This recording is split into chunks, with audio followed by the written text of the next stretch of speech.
Boker Tov, c'est l'heure du premier journal d'information ce matin sur Studio Kalita, relayé sur les ondes de Radio J à Paris. Plus de 10 000 personnes ont manifesté hier soir devant la résidence du Premier ministre à Jérusalem et quelques centaines d'autres devant la maison, la résidence secondaire de la famille Netanyahou à Césarée. La manifestation à Jérusalem, elle, s'est déroulée au début dans le calme, mais par la suite, les esprits se sont quelque peu échauffés. L'on a assisté à plusieurs frictions plus ou moins graves entre manifestants et forces de police. L'une d'elles a été filmée assez distinctement. Elle montrait l'un des officiers supérieurs de la police de Jérusalem, le commandant Nisso Guetta, en train de s'en prendre de manière très violente à un manifestant. On le voit même clouer au sol le manifestant, faisant pression sur lui de tout son corps.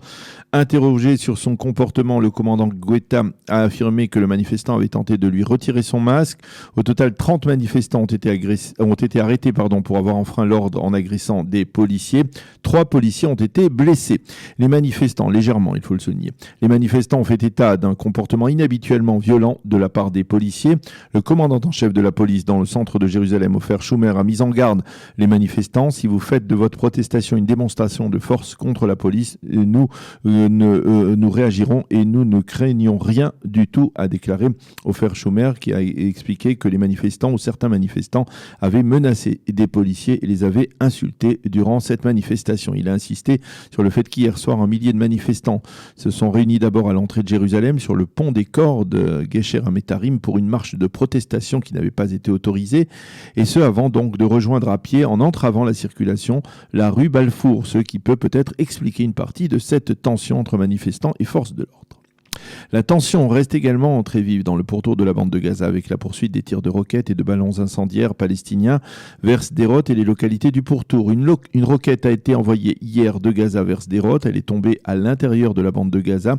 L'alerte rouge a été donc déclenchée tout de même.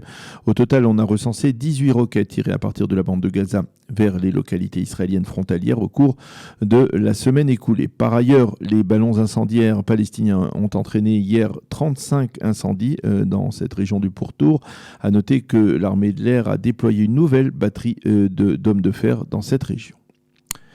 Il n'y aura pas de Conseil des ministres aujourd'hui à Jérusalem, et ce en raison de la crise profonde qui divise les deux composantes principales de ce qui devait être à l'origine un gouvernement d'union nationale, le Likoud et Bleu-Blanc. Moins de 40 heures avant la date butoir du vote du budget de l'État, il n'y a toujours pas d'accord de compromis qui permette d'éviter la dissolution du Parlement israélien. Et c'est la seconde fois en 2 mois que le Conseil des ministres est donc annulé en raison des discordes entre les deux grands partis. L'une des propositions de compromis avancées pour tenter d'éviter de nouvelles élections législatives et le gel du dossier de nomination des très hautes personnalités, dossier dans lequel Binyamin Netanyahou et le Likoud voudraient pouvoir influer. L'un des responsables du Likoud a déclaré hier que le gouvernement ne fonctionnait pas bien. Il a estimé que son parti n'était pas en position défavorable en cas d'élections anticipées. Le chef de la diplomatie israélienne, Gabi Ashkenazi, lui a affirmé hier soir qu'il donnait une mauvaise note au Premier ministre pour sa gestion du gouvernement et pour la manière dont il avait tenu à l'écart Gantz et Ashkenazi lui-même des tractations ayant abouti à l'accord de normalisation entre Israël et les Émirats. Netanyahou se comporte avec un manque total de responsabilité, a déclaré Gabi Ashkenazi. Le secrétaire d'État américain Mike Pompeo sera demain en visite éclair à Jérusalem. Il s'entretiendra avec le Premier ministre et avec son homologue, justement Gabi Ashkenazi. Lors de leur rencontre, Netanyahou et Pompeo devraient évoquer plusieurs dossiers brûlants, en particulier l'accord de normalisation avec les Émirats, la situation face à l'Iran et également l'implication de la Chine dans certains projets technologiques en Israël, une implication que les Américains veulent freiner à tout prix. À noter que Jared Kushner et Avi Berkovitch, les 2 proches conseillers du président Trump pour le Proche-Orient, seront en Israël et dans la région au début du mois de septembre pour débattre de ces mêmes développements et également pour tenter de conclure d'autres accords de normalisation entre Israël et des pays arabes sunnites. L'épidémie de Corona, avec une donnée qui fait froid dans le dos, on a franchi le cap des 100 000 malades en Israël avec 101 933 malades depuis le début de l'épidémie, dont 2100 ont été recensés durant le week-end. 80% de ces malades israéliens ont guéri.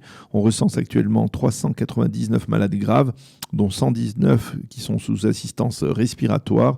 Le nombre de décès a augmenté, il est aujourd'hui de 800 19 très exactement. C'est demain que le cabinet restreint pour la lutte contre le corona doit se réunir pour valider le plan très détaillé du professeur Ronny Gamzou afin de lutter et de répartir, on va dire, les villes et conseils régionaux en différents secteurs, en différentes zones, selon les couleurs des feux de circulation, vert, orange et rouge.